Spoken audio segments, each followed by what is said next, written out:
अस्सलाम वालेकुम, how are you जी। आप देख रहे हैं आईटी नॉलेज चैनल। आज हम स्टार्ट करने जा रहे हैं माइक्रोसॉफ्ट ऑफिस। माइक्रोसॉफ्ट ऑफिस में बेसिकली हमारे पास 3 मेजर पॉइंट्स होते हैं: Microsoft word, Microsoft excel, Microsoft PowerPoint. आज हम स्टार्ट करेंगे माइक्रोसॉफ्ट वर्ड से ही हम अपना माइक्रोसॉफ्ट वर्ड ओपन करेंगे।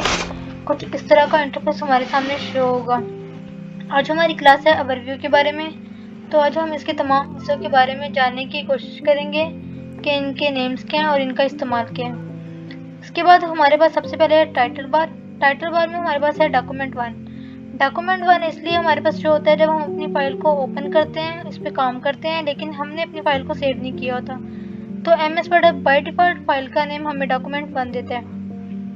इस तरह जैसे हम अपनी न्यू फाइल लेते रहते हैं तो डॉक्यूमेंट 2, डॉक्यूमेंट 3 इस तरह चलता रहता है। जैसे ही हम अपनी फाइल को सेव करते हैं, लोकेशन देते हैं और उसको नेम देते हैं, तो हमें डॉक्यूमेंट 1 की जगह यहाँ पे वो नेम शो होगा जो हमने अपनी फाइल को नेम दिया होगा। उसके बाद राइट साइड पे हमारे पास हैं 3 ऑप्शन: कंट्रोल बार, मिनिमाइज, मैक्सिमाइज। राइट साइड पे हमारे पास एक क्विक एक्सेस बार और टाइटल बार के टैब मेन्यू में हमारे पास डिफरेंट ऑप्शंस होते हैं, जैसे home tab, insert tab, design tab, page layout, references, mailings, review and view. ये हमें इसके नीचे है रिबन। रिबन में हमारे पास सब ऑप्शंस होते हैं टैब के रेलिवेंट। जैसे ही हमारे पास होम है, होम के रेलिवेंट हमारे पास ये ऑप्शंस है। सब इंसर्ट करेंगे, इंसर्ट के रेलिवेंट ये ऑप्शन आ जाएंगे। डिज़ाइन टैब ओपन करेंगे तो ये डिज़ाइन टैब के रेलिवेंट ऑप्शन आ जाएंगे। पेज लेआउट है, ये उसके रेलिवेंट ऑप्शन आ जाएंगे। इस तरह ये हमें हर टैब के रेलिवेंट ऑप्शन देता है रिबन में। तो हमारे पास है रिबन को हाइड और अनहाइड करने का ऑप्शन। अगर गलती से कभी हमारा रिबन हाइड हो जाता है, इस तरह हमें रिबन शो नहीं होता, तो इसके लिए हमारे पास है शॉर्टकट की कंट्रोल F1।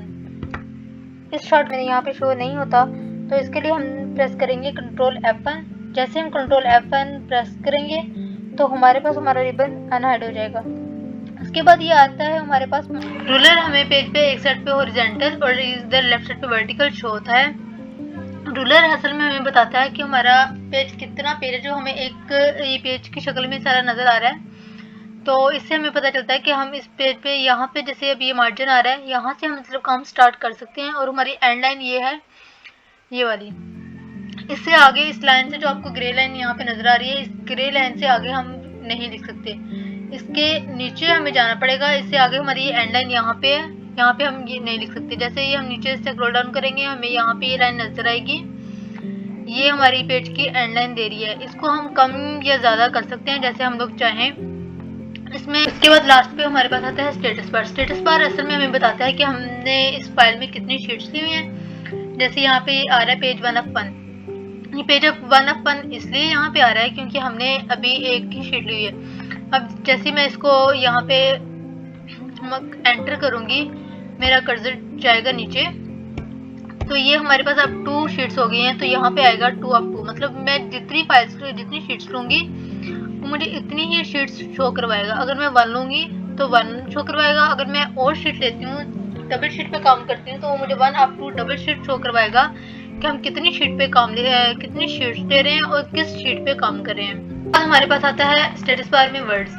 वर्ड असल में हमें बताता है कि हमने शीट पे कितने वर्ड यूज किए हैं, कितना इस पे लिखा है। मतलब जैसे अब एक शीट पे मैं लिखूंगी, एक वर्ड लिखती हूँ तो ये हमें शो करवाएगा कि कितने वर्ड हमने यूज किए हैं। ठीक है, जितने वर्ड्स हम लिखेंगे ये हमें साथ साथ शो करवाता रहेगा कि इतने वर्ड्स यूज हो चुके हैं। ओके, उसके बाद ये लास्ट पे आ रहा है स्क्रॉल बार। इसको हम नीचे से स्क्रॉल करने के लिए एक तो हम माउस के जरिए भी नीचे जा सकते हैं, कि इसको माउस से हम कर्सर को घुमाएंगे तो ये हमारा नीचे चला जाएगा। उसके अलावा हमारे पास होता है स्क्रॉल बार। यहाँ से हम अपनी फर्स्ट पार्ट पे जा सकते हैं, लास्ट पार्ट पे जा सकते हैं, दरमियान में जहाँ पे हम इसको रखना चाहें वहाँ पे। तो ये हमारे पास है फाइल को, अगर हम फाइल में फासला नहीं देना चाहते, इसमें जैसे अब यहाँ पे फासला बहुत ज़्यादा आ रहा है, तो हम इसको डबल क्लिक करेंगे, बिल्कुल ये एक शीट बन जाएगी।